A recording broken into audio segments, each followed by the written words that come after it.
everybody. Welcome to ABA Inside Track, the podcast that's like reading in your car, but safer.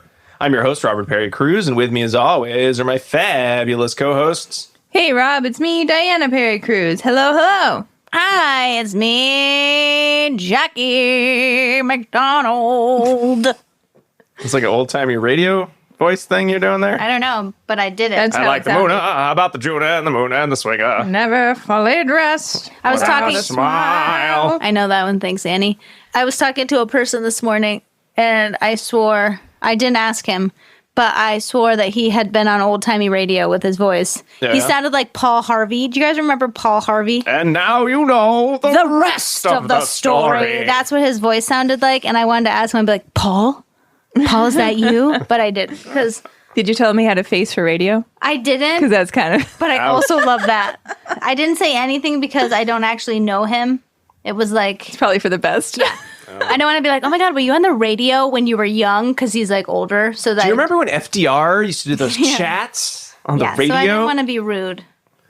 Oh, well, Surprisingly. Surprisingly, this isn't a podcast about etiquette or about old-timey radio programs, Tootsie. This is about behavior analysis and behavior analytic research, where every week we pick a topic and discuss it at length, except for weeks like this, where we're digging into the grab bag, where we just decide, hey, I like this article, I'm going to read it, and I'm going to tell you all about it. And sometimes we even have a little theme, and this theme was ethics. So this is an ethics grab bag, where we only have ethics articles to discuss.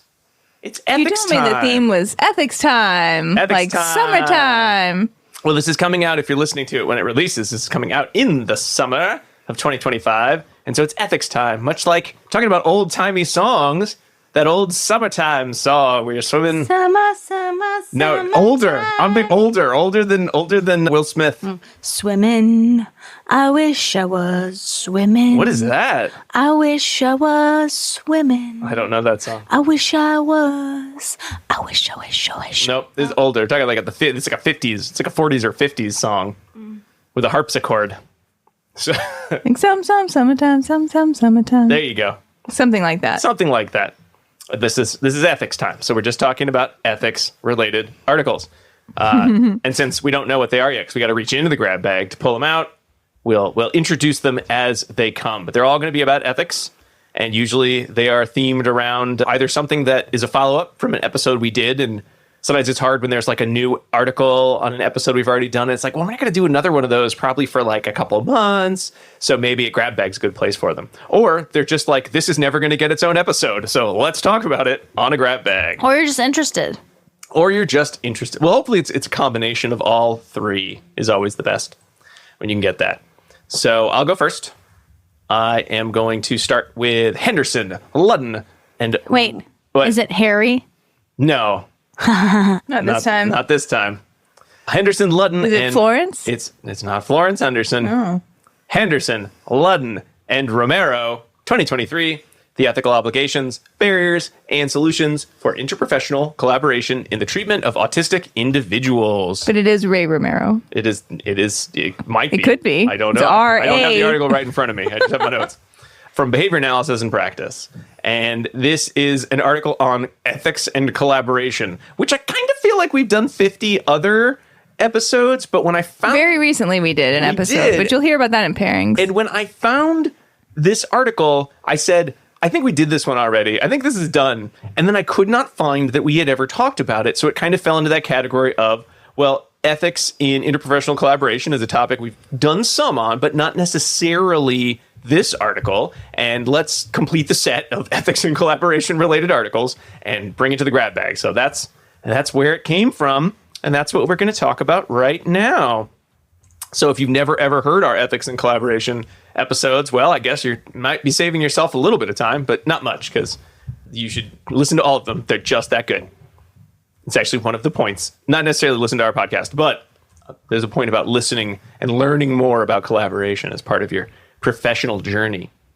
So we've talked about collaboration a lot, but let's bring back another definition of it. This is a Kelly and Tinkani definition, referring to collaboration as an essential component of service provision. And in that old Kelly and Tinkani article, it's a 2013 article, 62% of behavior analysts at the time of that survey said, I collaborate with other professionals.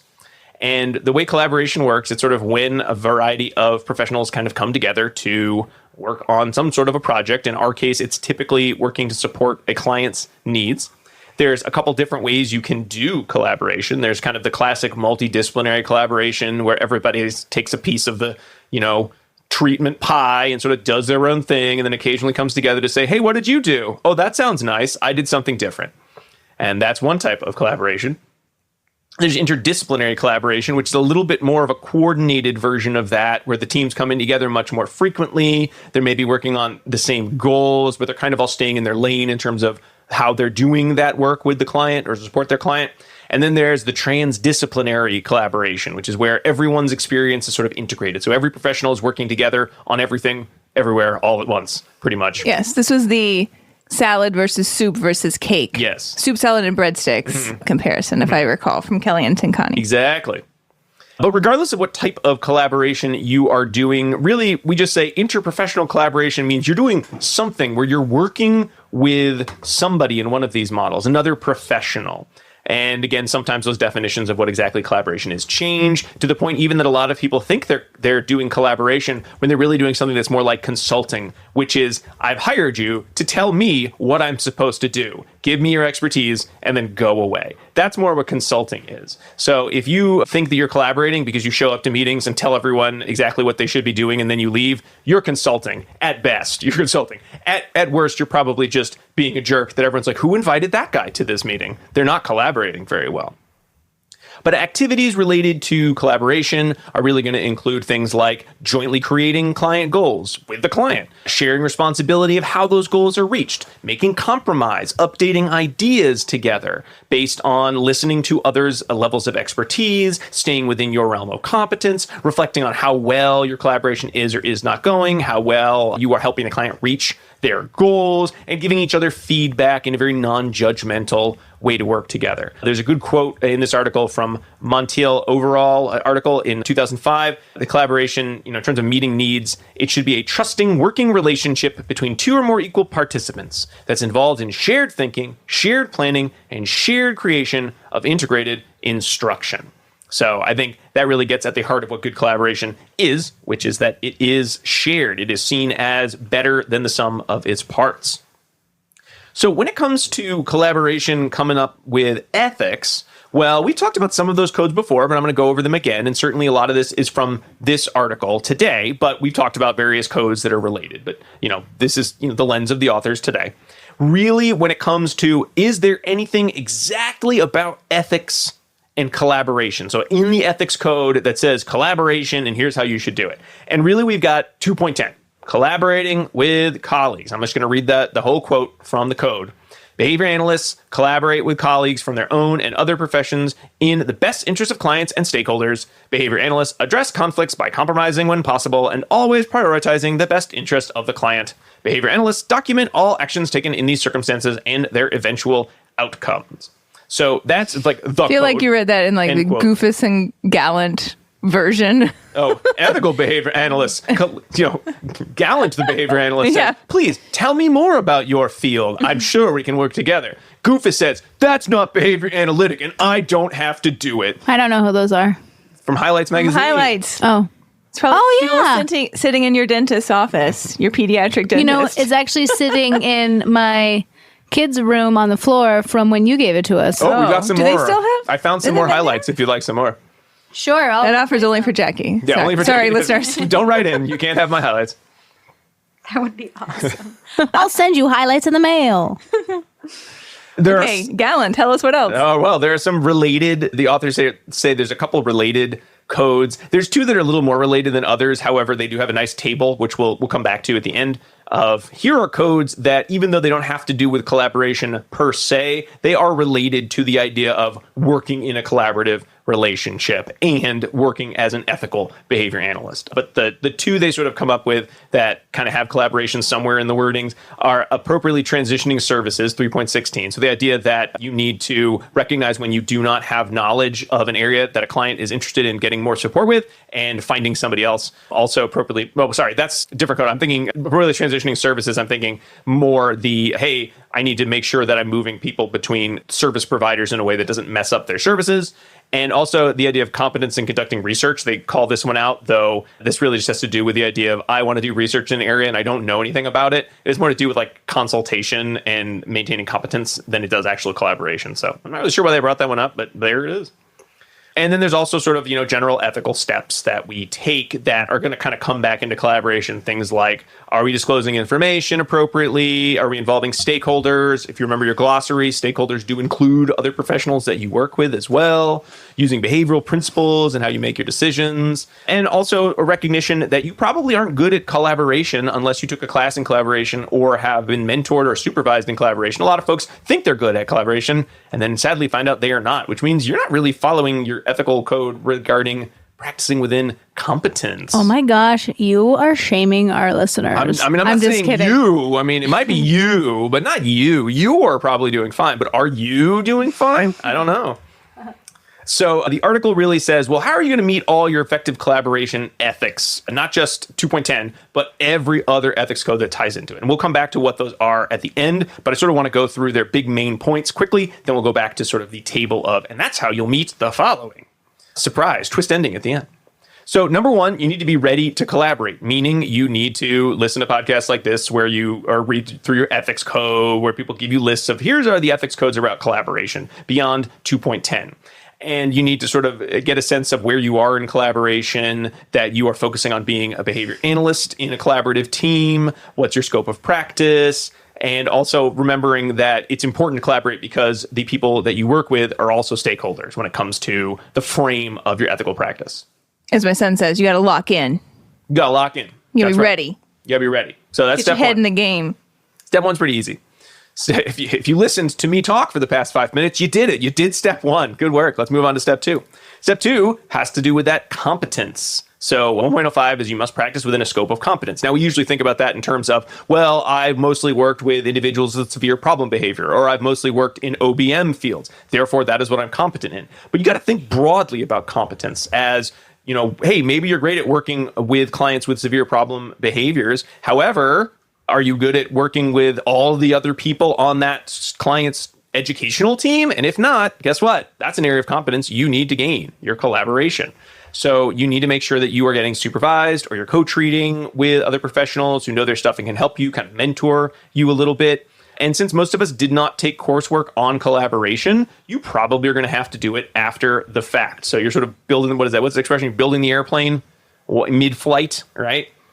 So again, if you are lucky, you did a course that did some sort of like cool collaborative class. If you're ever thinking of, I want to maybe take a quick class to get a couple more grad credits or just for fun, or I'll audit a class, look for ones that are sort of co-taught in the idea of, you've got like OTs, SLPs, and behavior analysts sort of working together, reading each other's ethics codes, some of their procedures, developing projects together. Like that would sort of be the gold standard for collaborative coursework, because you actually then are doing the steps of collaboration and learning at the same time. We also have a lot of episodes on collaboration that you could listen to that will help.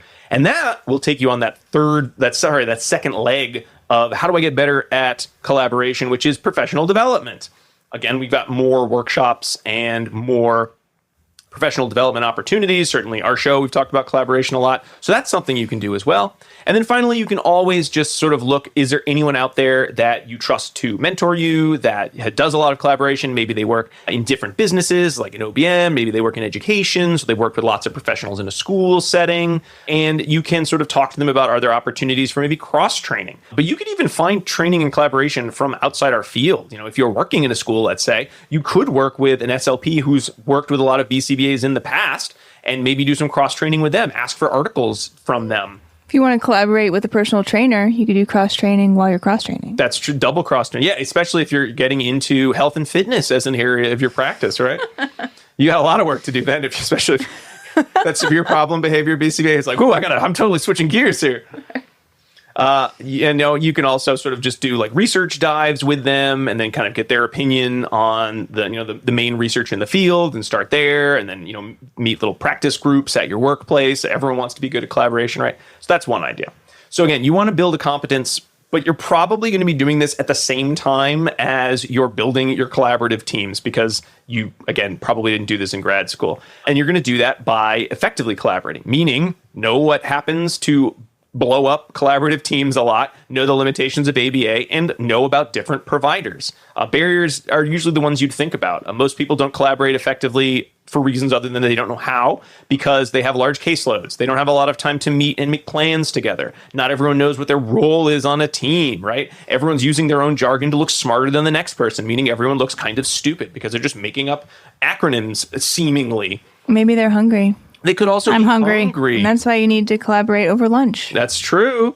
You also need to make sure that you're practicing humility as a behavior analyst so that you are not doing what most behavior analysts do, which is consulting to other behavior analysts and finding a nice echo chamber of, aren't our ideas so great? You know what? They are, folks, but there are other ideas out there. So you have to make sure that you're not marginalizing other fields. And it can be tough because, we did used to have an ethics code 8.01b that said behavior analysts do not implement non-behavior analytic interventions, which I think sort of gave us the idea of if we say anything that is not solidly in behavior analytic science, we are practicing unethically, so we can't do that. I think the update to code 2.01, looking at, are you prioritizing the rights and needs of your clients all the time? That makes it a little easier to work with teams in ways where, hey, maybe a behavior analytic service isn't what that client needs in the moment or what the client wants even. Or maybe something that you didn't think of as behavior analytic is actually relatively close to being behavior analytic, and therefore you could be a part of a team using that practice. You can consult your Broadhead 2016 flowchart. Yeah. And also, it's a good idea here to be knowing your providers. Like Diana said, there's ways to do that have to do with beyond just reading their research from other fields, but also just getting to know them as other human beings and really coming to every meeting with an idea of these people want to help the client do the best. I want that too. And as long as we're going to that goal, we should be able to have professional conversations about our differences and ask each other to learn, not to try to make a point that our research is better than others. And this might mean that you're going to have to read research that you're not as comfortable with. I work in education a lot. I find a lot of research on education to be very, very, it's either survey focused or it uses a lot of subjective terms. I don't always love reading it because it's not as interesting to me as, say, single subject research. Sometimes it doesn't have those, or these RCTs that feel a little sloppy, but that doesn't mean that's the only research out there. And I've gotten better at understanding that. It's made it easier to read different types of research and look at the positives as well as some of the, what I might perceive as negatives. So knowing what's going to go well in collaboration and knowing what is going to go wrong will allow you to think of plans to overcome those barriers. And some of the strategies from the site Cox 2019's article, which I think we've talked about in previous episodes, but ideas like, does your team have a routine of how you're going to communicate freely? Like you've made rules about, let's try not to use jargon. Let's make sure we're kind of focusing on trying to do some middle level functional terms rather than using our own very specific terms. Do we have enough time to meet together, both formally to collaborate and also informally to just kind of be together? Are we looking at systems that will help us try to look at some of the barriers, like we can't always bill for collaboration? Like, are we really looking at ways to make collaboration fundable? Or at the very least, are we willing to eat the cost in our company or our place of work to allow for that level of collaboration, knowing that it does support the goals of the individual? Are we meeting regularly enough? Do we have rules about how our meetings go and what we can do if there is a disagreement? Are we all using active listening skills when we get together?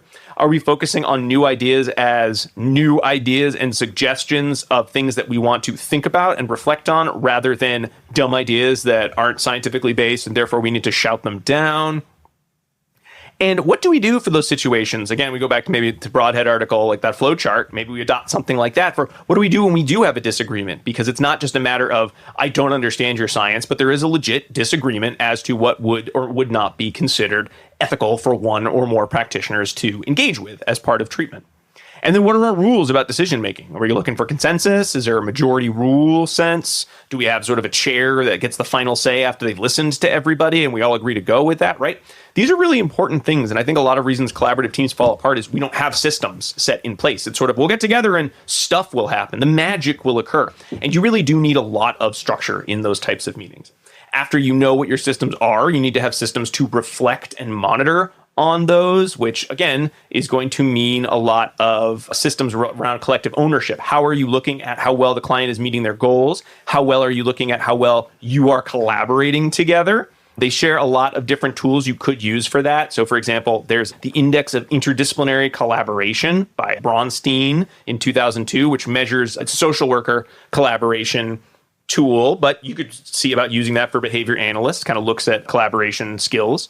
There's the Index of Interprofessional Team Collaboration for Expanded School Mental Health, with the really awesome acronym of IITCESMH, which is Mellon et al. 2010. Again, Rolls off the tongue. I know, really. It's for school mental health, but again, could you use some of the factors they look at, like reflecting on your processes, reflecting on your professional flexibility, right? Those are just a couple of the subsets they use. They also have a team process assessment by Gorezny et al. 2015 that they mention that looks at the functionality of a team across a number of areas, like how well do we generate ideas together? How well are we implementing different strategies? How well are we thinking about positive practice or being sensitive to diversity issues? There's a whole bunch of other ones. I'm not going to list them all off.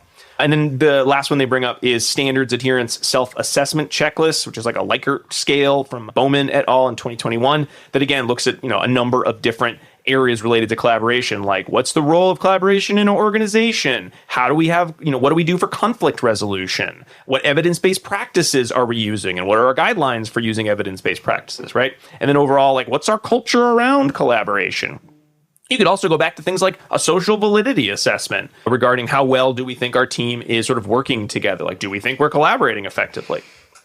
So hopefully in the future, we'll have more coursework around collaboration now that I think our ethics code is a lot more in line with working with others and playing nicely with others rather than the inadvertently but somewhat hostile components of the code that we used to have that I think rubbed a lot of people the wrong way about behavior analysts. But since not all of us are going back to grad school, if you're listening to this and you're in a program that does collaboration classes, you're in great shape. You're going to be doing awesome. You're already on the road to this ethical collaboration. If you're old people like us, you probably either have gotten better at this over the years, and lucky for you, the code changed as you got better at it, as opposed to acting unethically. But if you're sort of in your second or third year of practice, you're probably going to be looking for those mentors, make sure you're going to talks about collaboration, because there's a lot more to it. Our students do collaboration projects. Oh, I know. That's why I brought it up. I was hoping you were going to say something.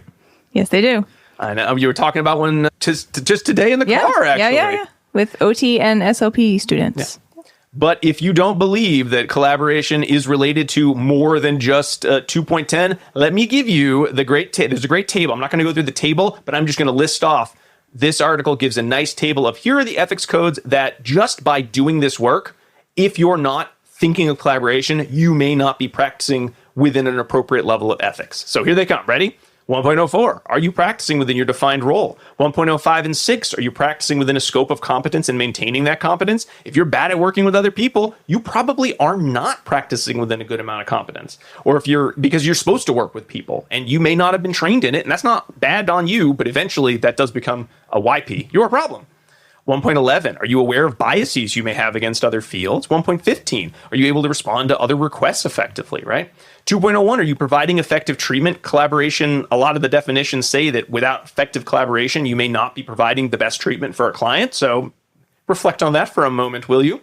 2.04, disclosing confidential information. 2.08, communicating about services. Again, knowing how to collaborate will allow you to do these things within an ethical lens. 2.09, involving clients and stakeholders. If clients, especially stakeholders who are other professionals, want to work with you, you need to know how to do that, right? 2.12, considering medical needs. That's more of a consultation when you're working with, say, a doctor, but you may have a medical professional that's on your active team.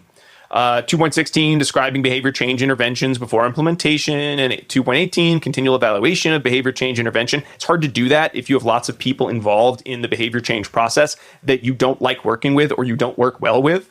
3.01, responsibility to your clients and identifying stakeholders. We kind of talked about those already. 3.03, accepting clients. If you don't know everything that a client is interested in for their treatment program, you may not be able to make a good decision about whether you should or should not accept that client. 3.06, consult with other providers. Again, we talked about there's kind of a difference between collaboration and consultation, but it is somewhat related. And again, I mentioned already 3.16, appropriately transitioning services, knowing what you know and what you don't know. And then knowing whether it is a transition to a different professional or whether it is, I want to bring another professional into our team for some awesomely good collaboration. So, collaboration. I know we thought we talked about it as much as we could, but guess what? There's always more to talk about when it comes to ethics and collaboration. Well, that was my ethics grab bag. Who'd like to go next? Neat. I think Diana's going next. Yep, I can go next. Okay. Russell. My article is titled Promoting Ethical and Evidence-Based Practice Through a Panel Review Process, a Case Study in Implementation Research. And that is by Logue, Husty, Toby, and Outlaw. And that was published in Behavior Analysis and Practice 2023. Okay, so let me tell you what their focus was. They had a different focus, but still underneath the umbrella of ethics. So they brought up some statistics to start us off, which I know like we review these types of statistics a good bit, but they still every time surprise me. So this article said that in 2021 alone, 10,000 new BCBA certificates were added to the BCBA pool. That is 20% of the total BCBA workforce that was added. I mean, and then since then it's kept going, right? But at the time, there were 50,000 and 20% of those had been added just that particular year. They also talked about the demand for BCBAs continues to increase. It increased 38% that year as well. And so most folks' focus is on ASD as their sort of scope of practice. But many people are also new in their career, so they may not yet be proficient at everything. And they said it may be the case that new BCBAs may feel pressured to take on cases outside of their scope of competence, perhaps those that for which they need to make decisions regarding severe challenging behavior. And this may make people feel uncomfortable. They may be asked to do that and take on those cases out of a sense of responsibility or for financial reasons or because their organization needs someone to do that and they want to, take on everything that they can and have sort of that sense of expectation from their organization that they would do so. That's how I became the school attendance problem guy.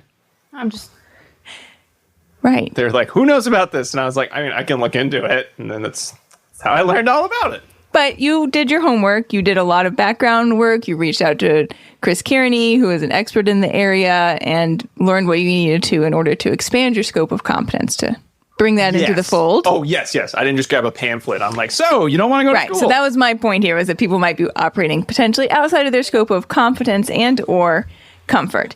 They also brought up the DeGennaro, Reed, and Henley article from 2015, where they... I love it. I love the title of that one, The Good, the Bad, the Ugly. Yeah. They surveyed 380 BCBAs. About half of them did not receive any initial job training, and 1/3 did not get any ongoing training. So they said this is comes underneath the concern of ethics, too, because Code 2.15 talks about minimizing risk of behavior change interventions. And if we're asking people to potentially operate outside of their comfort scope, then we could be creating some ethical quandaries and errors. So they noted it is the responsibility ultimately of the BCBA themselves to determine their own scope of competence and enhance it, as you did, Rob.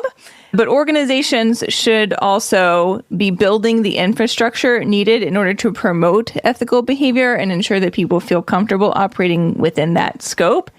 And they said you can do this a couple ways. You could have an ethics coordinator, which is like one person who's in charge of ethics for the organization and is going to help people. Love that job. Yes, but you could also arrange it so you have an ethics committee. And so here you have like a group of people who have expertise in ethics, and they may it operates a lot like the coordinator, but it's like a group of people instead. Or you could have an ethics network like LeBlanc and colleagues recommended.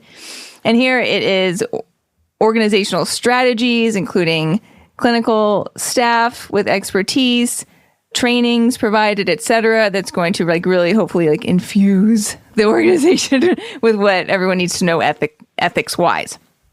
So all of these could be great options, but we don't really have a lot of data to know if these are effective.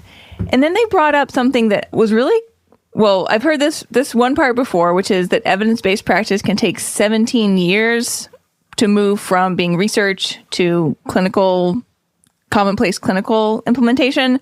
We talked about that a way long time ago in our in our research to clinical practice episode. But then they brought up another term that I don't think I'd heard and I thought was cool. Implementation science. So implementation science is research related to how to actually get best practice things that we know exist from a research perspective into actual practice. So it's like, so it's like the science of how to actually have that happen. So it's taking what you've learned in research and then, OBMing it so that people can actually get that information and use it, which, oh my gosh, I don't know why I didn't know this word. And it makes so much sense. And I'm so glad that I have this term now. So this article is like in that arena. And the purpose of this paper, I'm going to quote it to you because they have a long purpose. It was to evaluate outcomes of a procedural review panel, a PRP process, in an organizational strategy to promote alignment with ethical practice guidelines and utilization of ethical practices during the assessment and treatment of severe forms of challenging behavior using an implementation science framework. Wow. That's a lot. I know. It's kind of a long purpose. Like I know. Yeah. Well, no. We're going to go step by step through what they did. But I want to just quote that purpose for you. Yeah. This is like kind of a lot. But that's what they're saying here is how can we help the organization streamline the process of ensuring that everyone is behaving with the utmost ethical perspective with respect specifically to severe challenging behavior. So that's what we're going to do. So they had 6 things that they were looking at. Let me tell you what those were in question form. Number 1, the PRP is the procedural review panel. And I call this peer review is basically what we're talking about. I call here. it perp. You call it perp? Okay. So I can call it PRP from now on as long as everyone remembers it means procedural review panel. It sounds like a fart. Here's what they wanted to know. Number 1, did the PRP mitigate the use of restrictive procedures with the current sample of patients, which I will describe in a minute? Number 2, did the PRP process promote the adoption of new evidence-based practices? Makes sense. I just can't stop thinking. Number 3, were reductions in target behavior, so this is the severe challenging behavior observed following the PRP process. Number 4, was improved safety observed for patients following the PRP process. Number 5, did participating BCBAs find the PRP process, etc., appropriate? That's your social validity measure. And number 6, did participating BCBAs find the PRP process efficient? Also social validity measure. Okay, so this was conducted in a mid-sized ABA service provider organization in the Midwest. It was a retrospective case study. So they did all this and they're like, hey, maybe we could take some data on that, which I love those kind. For perspective, they had about 250 clients here. They had 30 BCBAs, and 14 of them ended up being involved in the study because you ended up being involved if you submitted to do one of these case reviews. So this was like the structure they had set up. Everyone had already got ethics training and all of the things you would expect to be a BCBA, like function-based treatment, behavior assessment, crisis de-escalation, etc. But they also had this model where they had this ethics review panel. So it was 4 people who are all experts in severe challenging behavior / ethics. At least 2 were BCBADs. Everybody had at least 5 years of experience. One of them was from outside of the organization as well to ensure that they had that outside perspective too. And so what happened here is if the BCBA who was in charge of a case that had some type of challenging behavior felt that they needed to move up the ladder, right, in terms of the more restrictive practices. And I will describe, I can tell you what those are, yes. The restrictive procedures that they are saying, I think I might need to kind of start moving into this territory. included the following: restitutional overcorrection, contingent demands, contingent exercise, any physical or mechanical restraint, timeout, verbal reprimand, any use of aversive sensory stimuli, or what they called a focus room, which sounds like exclusionary timeout in the description of it. So if they thought that any of those might be something that were going to need to be included for their client, they had to go through this PRP review process. So they submitted a whole informational sheet explaining the situation, what they were requesting for the restrictive procedures. The panelists then were assigned to the review process. They reviewed everything. They each made a decision on whether they felt that they should approve the use, deny the use, or need more information. And then it was a majority vote. But if it was tied, because it was 4 people on the committee, if it was 2-2, then they chose the more conservative choice. You know what I mean? Would you be like, no, you can't do this? Well, I mean, sometimes that did happen, and I will tell you. Okay, so the things that had to get submitted for the PRP were the operational definition of the behavior, the FBA procedures, the hypothesized function, the list of reinforcement strategies that had been tried but were unsuccessful, identifying how the proposed procedure was selected, detailed description of the proposed procedure, detailed description of the plan for oversight, description of how the procedure's effectiveness will be evaluated, description of when the procedure will be faded out, and any other relevant information. So that's what the reviewers received and reviewed. And when the PRP reviewer looked at everything, here are the things that they were checking on. Are the target behaviors clearly defined? Was an FBA conducted? Does the proposal have sufficient data to determine behavior function? Are the reinforcement strategies they've tried sufficient? Does the proposal include sufficient treatment data to demonstrate that the reinforcement-based approaches were ineffective? Was the selection of the restrictive procedure clearly identified? Are the proposed procedures clearly outlined? Is the plan for oversight clearly outlined? Are the guidelines set up for how to evaluate the procedure? How about for fading and discontinuing the procedure?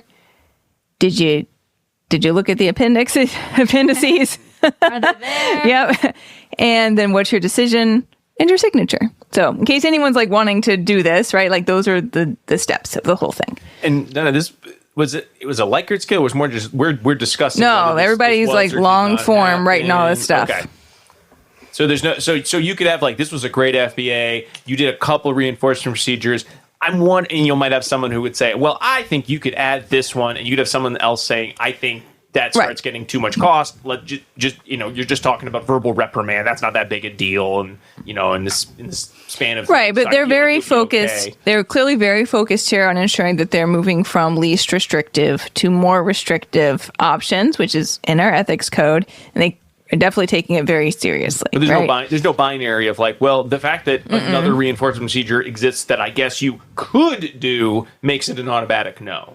It wasn't anything like that. No, I think because they wanted to rely on the expertise of the panel, so it was more subjective than that. But it seemed to me that everybody was writing a whole bunch of stuff on both sides, and then they were making their determination, like I said. So approve, deny, or needs more info. And then they also did inter-rater reliability. So they did kind of a complicated thing where they compared every 2 different reviewers to see how many times people agree.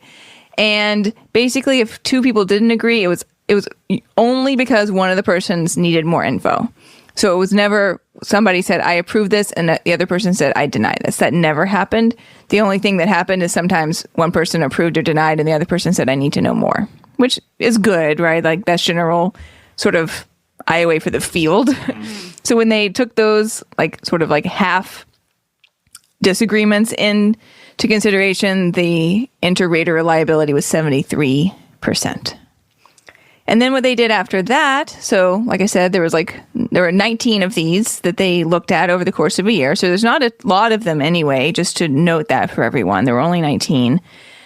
And they looked at several measures before the review panel and then post the review panel to kind of like get a feel for what the target behavior looked like and if there were additional incidents. They looked at several different things. For everyone who was in question, it was severe challenging behavior that was being discussed, and the requests that came up, in case you were wondering, were requests for timeout, a physical hold, protective equipment, and a focus room. So those other things I talked about, like contingent exercise and like use of aversive stimuli, those are not in play, okay? Just that none of that happened. I'm glad. Yeah, exactly. Just to make sure that's clear. And so then the summary of this is that 4 of the requests were denied, 4 of them were approved, 7 were approved only in a crisis scenario, and then 5 were withdrawn after additional consultation occurred.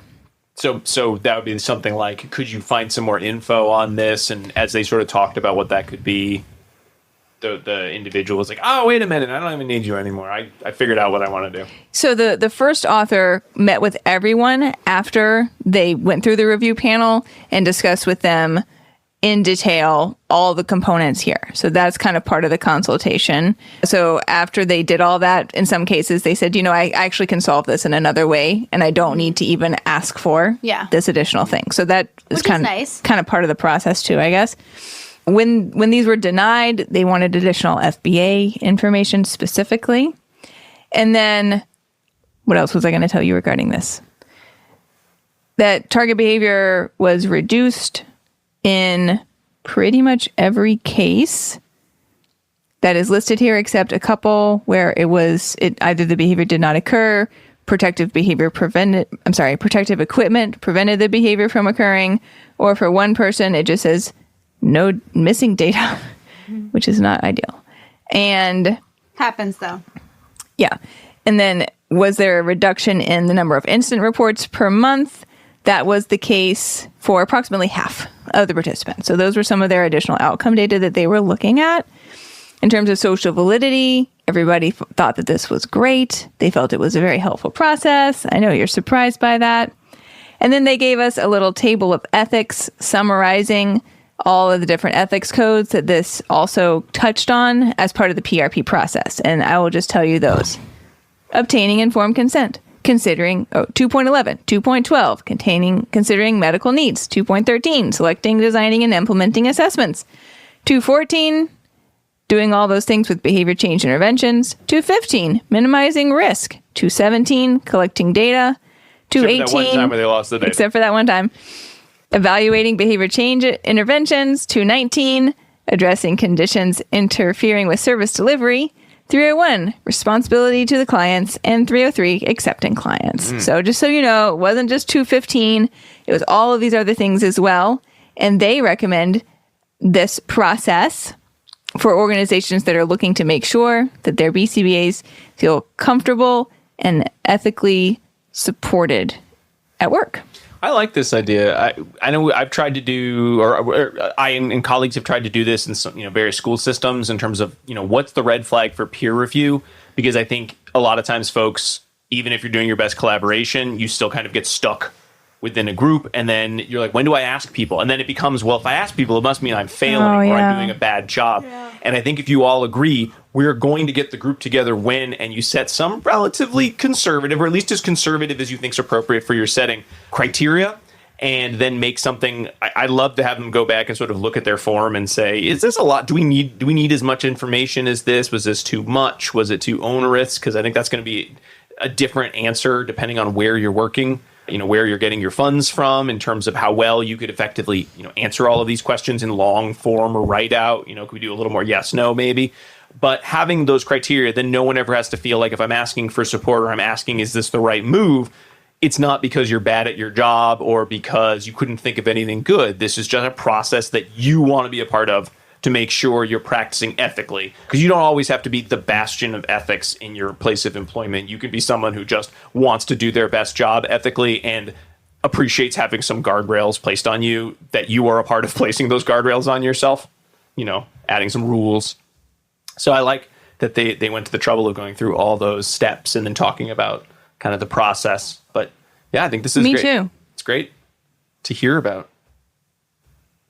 if you have something like this in your place of employment that's a little different, we'd love to hear about it too. So feel free to write in. We'd love to share any ways people can add kind of ethics groups within their place of practice.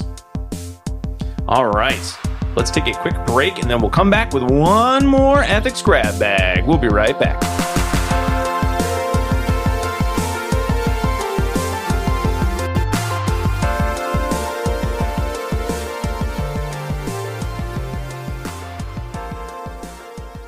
Hi, do you want to be a BCBA, also known as a board certified behavior analyst? Sure, we all do. Now you can come to Regis College in Weston, Massachusetts to get your graduate degree, just minutes outside of Boston. Choose from any one of these courses. Masters of Science in Applied Behavior Analysis. Masters of Science in Special Education, dual degree in Special Ed and ABA. Or be eligible for your postmaster certificate. You can complete your degree and be ready to sit for the exam in 2 years. And our 2022 graduates had a 92% pass rate on the BACB exam. Come enjoy approved fieldwork placements, ethics mini handbooks, PhD levels professors, small class sizes, and a service trip to Iceland if interested. And don't forget, our program is accredited by the Association of Behavior Analysis International, or ABAI, as a Tier 1 master's degree program. Don't delay. Supplies are limited. Learn more at regiscollege.edu. Again, that's www.regiscollege.edu. regiscollege.edu. One more time, www.regiscollege.edu. See you there. Bye.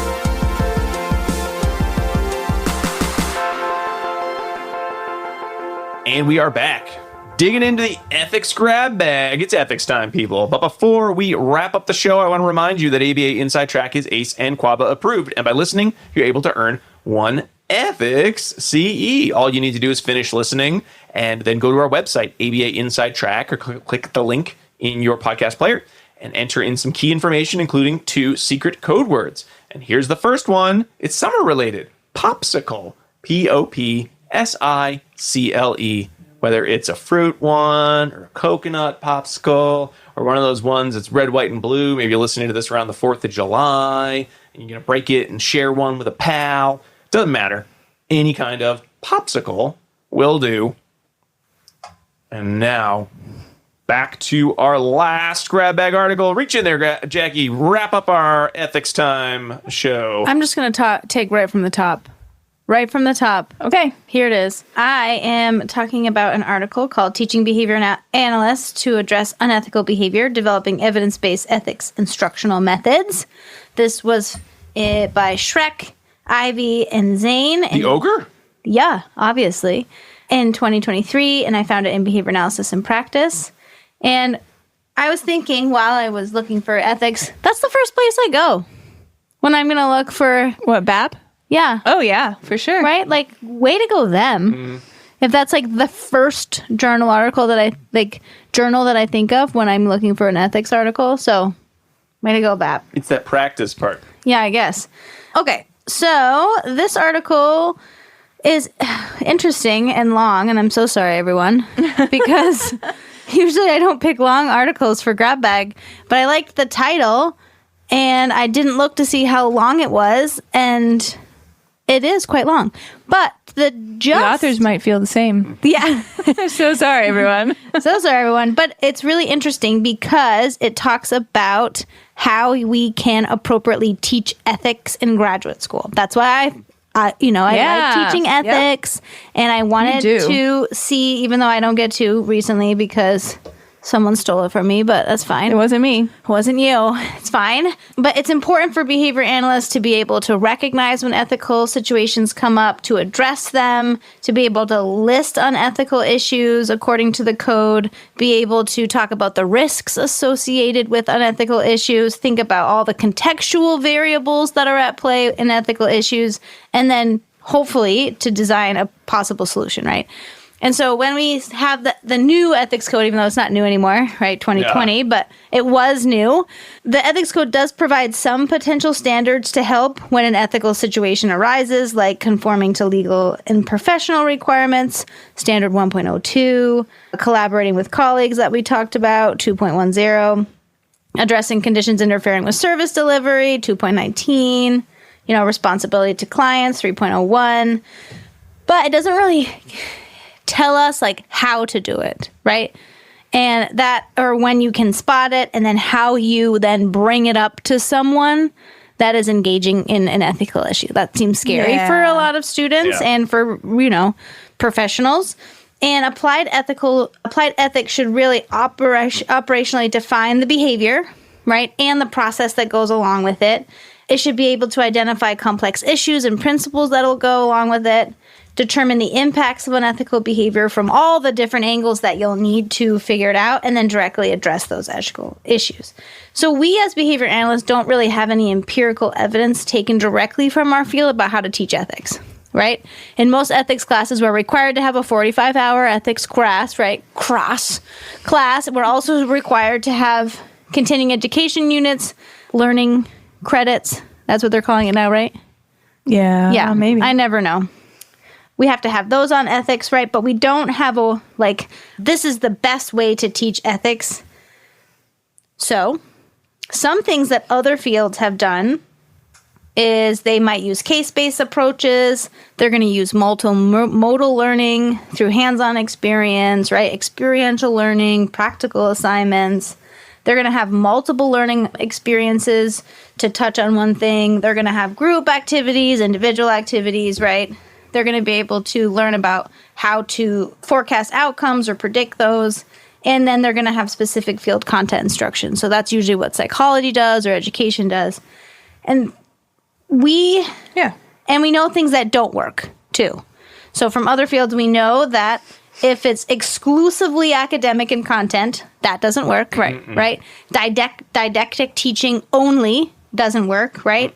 Having ethical debates and discussions only doesn't work. So It's going to be fun. Yelling at people about what they're doing wrong doesn't How work. unethical right? they are. So what we have in our field, really, what we do is we teach a lot about identification of ethics. We teach a lot about problem solving.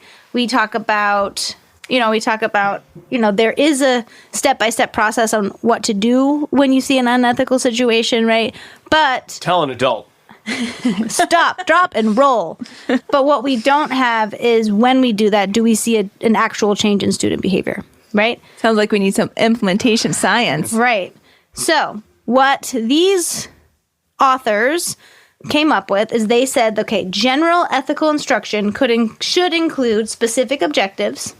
That makes sense, right? Mm-hmm. Should include specific ethical content related to ABA. Makes sense. Mm-hmm. Should require frequent feedback, and also should include varying instructional methods, not just didactic training, but also those experiential learnings, right? Group activities, individualized things, right? There should be specific behavioral targets related to ethics content, and we should be able to predict a variety of outcomes based on what we know. Okay, so what they are talking about with instructional approaches, maybe we could use what we love in our field, BST, right? We know BST is evidence-based, and maybe we could use BST in when we're teaching our ethics context. And then they said we could also include basic gamification. These are things that we really love in behavior analysis. And they said that even though gamification isn't behavior analytic per se, it does hit all of... I just thought of a great idea, Jackie, but remind me to save it till dissemination station. Cool. Or we don't usually, at the end. At the end. Yeah, so gamification increases motivation, it improves learning, right? It increases responses through enforcement, like the badges and stuff. It engages in experiential social repetition of behaviors. There's constructive feedback. There's rules, right? You can see visible progress. People love gamification, right? Yeah, behavior analysts. Yeah, behavior analysts specifically, right? So the current study was just a preliminary evaluation to take this instructional approach, including didactic training, BST, and gamification, and to teach ethics instruction to address unethical behaviors in others, right?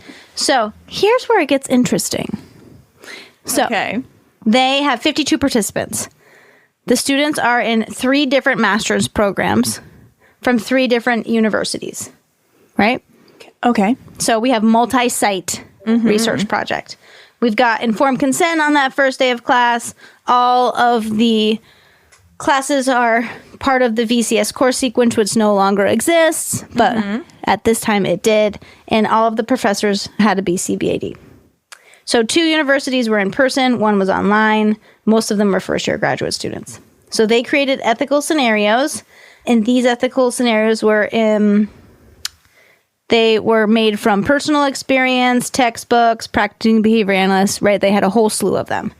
And so they gave you in table 1 like kind of a summary of like, here's what one looks like in baseline. Here's what one looks like in the intervention, and here's what one looks like with the post interaction. I don't need to read them. It's just someone engages in an unethical issue. Yeah. Right? And then you have to figure out what to do. But here's where the gamification comes in.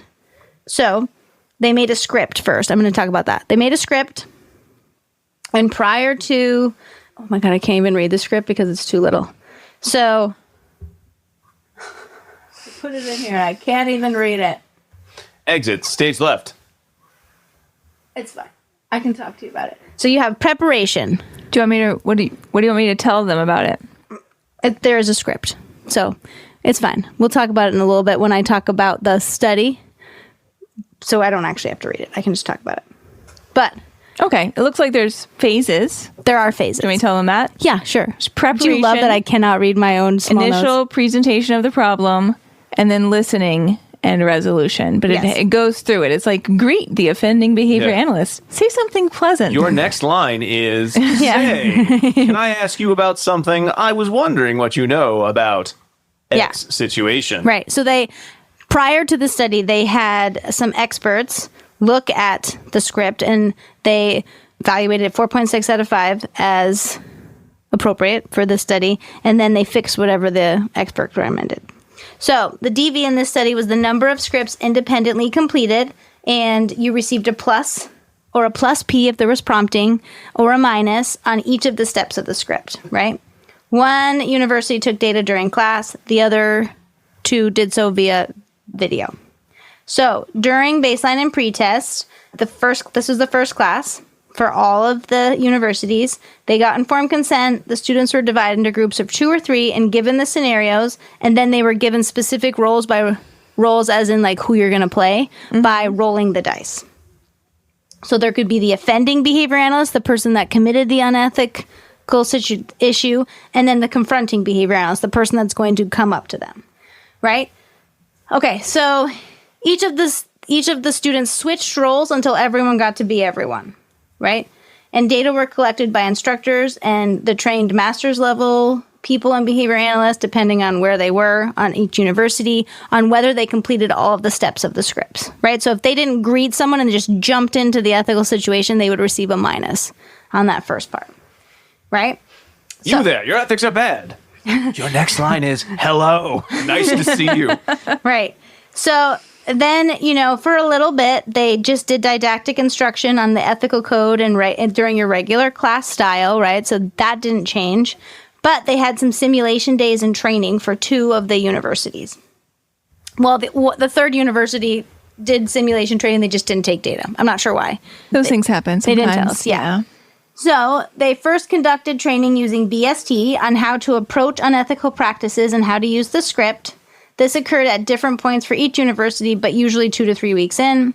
They explained the rationale for the script, described each step of the script. They engaged in role-playing with the instructor and included visual review of the data, meaning showing them their data sheet, right? Here's where you got all your pluses and minuses. And they also provided verbal feedback. And then they had these simulation days where, after training, students practice addressing various social violations. And each time they got through a different part of the ethics code, they had a simulation day and they would pick, some of these ethical scenarios. You had an option to choose which one you wanted to do.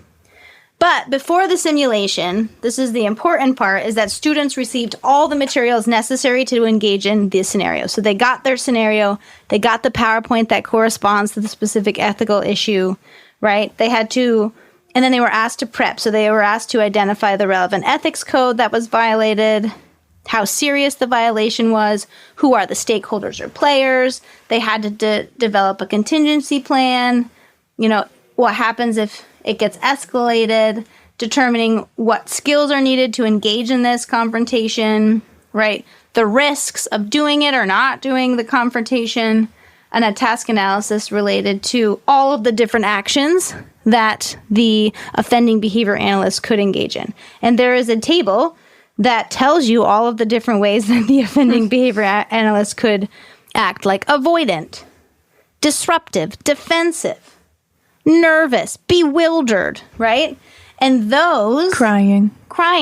And those all, when you're engaging in the simulation, are chosen by the roll of a die. I was going to say, they roll the dice? Yes. So this is where gamification comes in. They roll the die, and it helps them move through the scenario, so it's never the same scenario each time, which is really nice.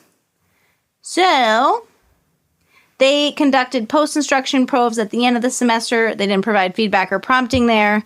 And so they did a pre-post test across universities with statistical designs and a multiple baseline design across groups. The IOA looked good. Yay. And the paired sample t-test was conducted on pre-training and post-training, and it was statistically significant for all universities. Nice job. Yep.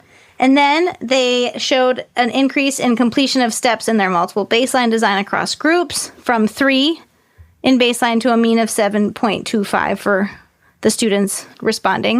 And It's a big change. That's huge, right? Yeah. So it's on average, there was fewer than 0.75 of the 8 script steps during the post-instruction probe. That's really good. And they also, the multiple baseline design graph, is fine, right? There's only a few data points on it because... Right, yeah. But what I really love is that they did a bar graph, too, to show all of each student responding for each university on baseline and probes. And it really shows you, that, I think, is a little bit more telling, where it shows you, most students were doing really bad. I really liked the bar graph, the way they did it. Because then Yeah. you see all the individual data points. Right, yeah, I really loved that. Yeah. I'm glad they included that because it's the multiple baseline graph is great. You see functional control, but this bar graph, I think, really brings it home. University B really knocked it out of the park, except for that one student who... Right, during the probe where they only got one pretty right? much, if you're not looking at it, it was, the baseline was sort of, all over the place. And then at University B, their probe, every single person got 8 out of 8, except for one person who only got 1 out of 8. So they weren't doing their homework. Maybe they they froze. had to go to the They couldn't remember bathroom. their Yeah, lines. who Just knows? left They or did not say something. anything about that Okay. in the discussion. Interesting also, University 3 didn't take data on their simulations, and they didn't tell us until the discussion, which I found was interesting, and it's just missing on the graph. I'm like, where's the data? Right, yeah. Whoopsie-doodle. But this is one of the first studies to teach vocal verbal behavior about what to do when faced with an unethical situation. And we knew that students did better using the script, following training. And some of the limitations, obviously, was that it was a multi-site research, right? That's very challenging to do. Mm-hmm. Everyone I does wouldn't say things that's different. a limitation. I think that's... It's not as rigorous, right? Because, Well, but it's... you're building It's more in practical. generality. yeah, that's what they say. Yeah, I don't know. I feel like that's stronger than if it was just at one organization. Yeah, I guess you're right. Right? Yeah. But they say that. Reviewer 2, Jackie. Jackie's being reviewer 2 over here. Being a jerk. And they said that they don't know which is the most effective, right? Because it's a package design. And I feel people put that in there for a reviewer 2. Yeah.